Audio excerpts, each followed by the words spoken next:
This series has had it all. India belted West Indies so badly that YouTube nearly had to put an age restriction on the live stream. Then the side that couldn't beat Scotland or Netherlands in the World Cup qualifiers took a game off India in the ODIs and for the first time since 2016 won back-to-back games against India in the T20, which Sky decided to take very personally and proceeded to pretend that an international game of T20 was just a game of stick cricket and played every shot known to man and then some more and turned a tight series decider into an absolute drubbing. Now, I would be completely lying if I said I wasn't worried for this series. I was scared. I was in distraught. I had genuine fear of how bad this could go. And usually I could not care less when it comes to series like this. If Australia's winning, I'm happy. If Australia's not playing, I'm a neutral. I don't care what happens. But I was scared for West Indies this series. They are just coming out of their worst moment in cricket, or at least in short format cricket, by not making the World Cup. They've been below average in test matches for a while now. And to make it worse, they're playing against one of the top three sides, if not the best side in the world, in all three formats. They've got great depth in test, one day, T20. I thought this was going to end up real messy. If you generally had my prediction at the start of this series, I would honestly have said India win every single game unless their team bus decides not to show up for a game. I just thought the class difference was something else. It wouldn't be close. Now, I will admit I was wrong. There has been a noticeable difference from the first test match to this T20. And you know what the biggest difference has been? And I hate this saying because I feel like every coach throughout your whole career, no matter whether you scored 100, whether you bowled well, whether you batted badly, whether you bowled terribly, the one thing that all coaches would say is catches win matches. And I never really bought into it. At the end of the day, I feel like catchers don't win matches. You score runs, you win matches. You take wickets, you win matches. But some of the fielding that I saw from the West Indies players was so bad. Genuine under 12 stuff. It blew my mind, and that saying just jumped straight into my head. The biggest difference between the sides, the first thing that stood out to me was the fielding. When West Indies were in the field, it was genuine under 12. Some of the drop catches, if I hadn't known better, I would be calling for match fixing. I think it was either the first ODI or the first test where they dropped 2 catches in 2 overs. Both were absolute dollies. I think Gill was dropped one of the catches, and even when the camera panned to him, he was in awe of how bad the West Indies were. I was actually shocked about how poor some of it was. It was so bad to the point where you thought, are these guys actually, do they even want to be on the field? It's pretty rare that you see that, but some of the boundary riding, I know fast bowlers like to do it, but whenever a boundary rider is trying to stop a four, trying to stop a boundary, and they stop it with their foot, you know things are going bad. It's got to be one of the worst visuals in cricket, and that pretty much just summed up how I thought the series was going to go. So we're about to get into the India dominance and how well they have been doing, so don't go anywhere, but I do want to touch on this predicament that the West Indies are in with both the bat and the ball. When it comes to bowling, I don't think West Indies lineup is actually too bad. They have a decent variety of bowlers with all decent averages, but no one stands out. They lack that killer instinct, or rather a player that will take the game by the scruff of the neck and win it for you. If you look at the averages of the bowlers, they all lie around that 30 mark, which is decent overall. But there is nobody there that you can confidently say, they're going to take wickets for me, or they're going to win a game for me. They seem so inconsistent game to game, and even within the same game. They have periods where they tie down the Indian batsmen, and they look like they're on top, and it potentially could roll through them.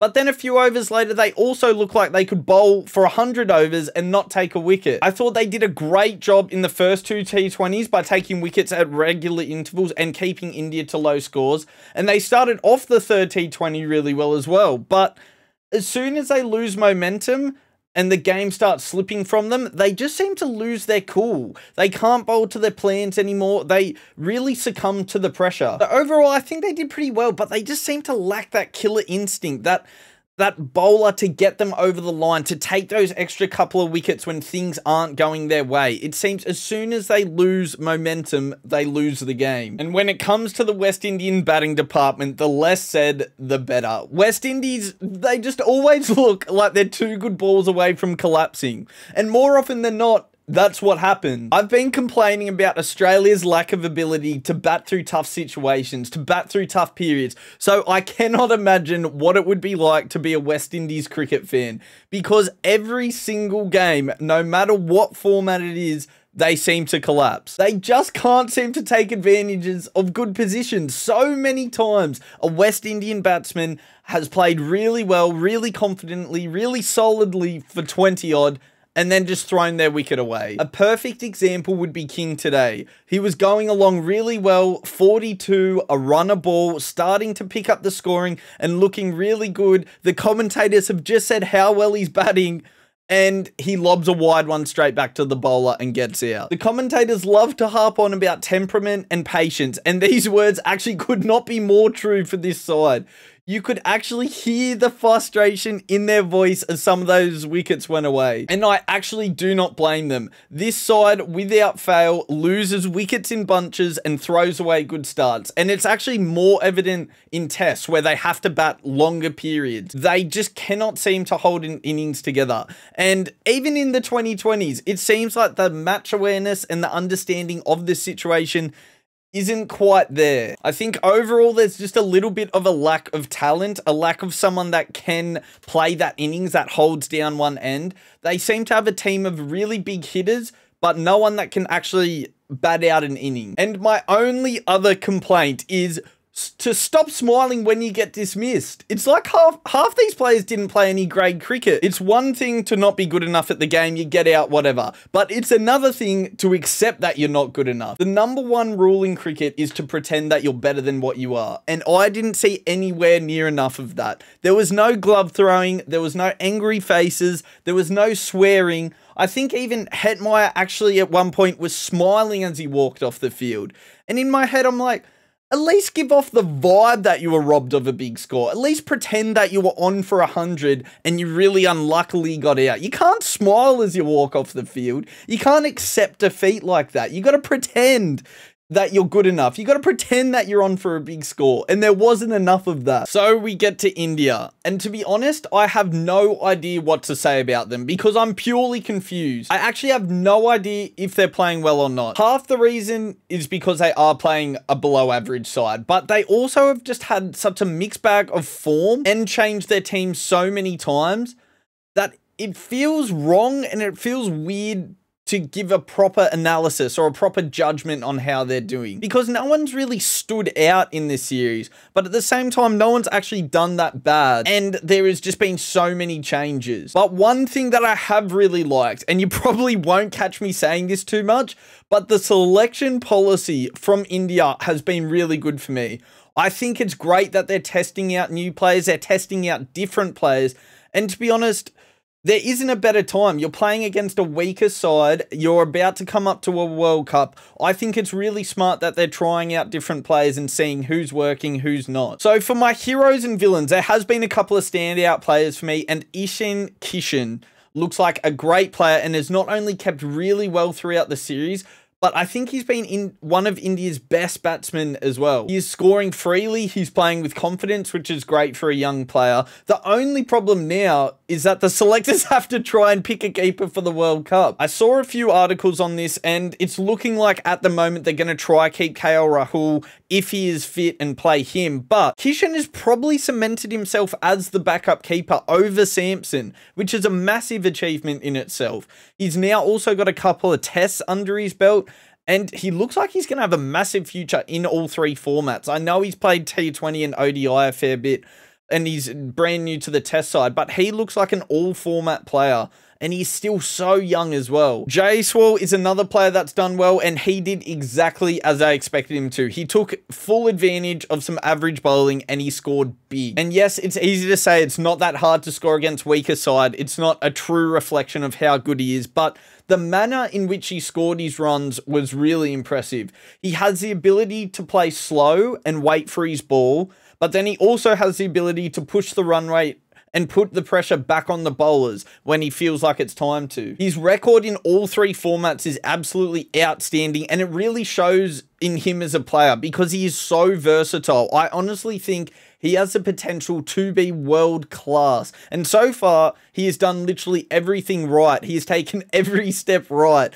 to get himself into that position, besides maybe getting out second ball today. That is the first thing he has probably done wrong. The first foot he has put wrong his whole career. He is honestly world class. I think he's going to be in the test team for a long, long time. In the bowling department, I think Yadav and Thakur have been the ones that impressed me the most. I could sit here and talk about Ashwin and Jadeja all day long, but them taking wickets is literally just me waking up in the morning. It's a guarantee to happen. It's nothing new. It's not news.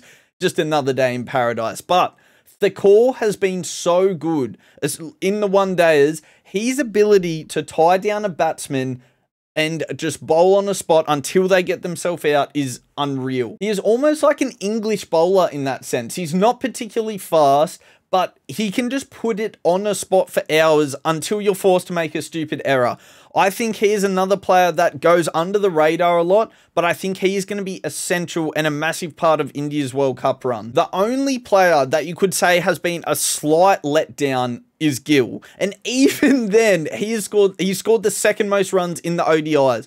The only reason I say that is he just seems to be throwing his wicket away a fair bit this series, which we have not really seen. I'm not sure if it's frustrations from not scoring as quick as he wants to score, or more so that he's trying to create pressure and put a bit back onto the bowlers by scoring quickly and making stupid errors. But I think there's just been a few weird shots from him and he's getting out to it and everyone is surprised. The surprise might come from him hitting every single ball for 4 over the last year, so whenever he mishits one, we just think it's weird and we're sat there scratching our eyes. It's more so not the lack of runs from Gill, but more so in the manner that he's getting out has been oddly out of form for him. Regardless, I think he's an absolute weapon, and although he might have had a little blip in form, I'm sure it's not going to last. He's just such a good player. But one thing I do want to note, I did see in the second T20, he claimed a catch in the slips, only a couple positions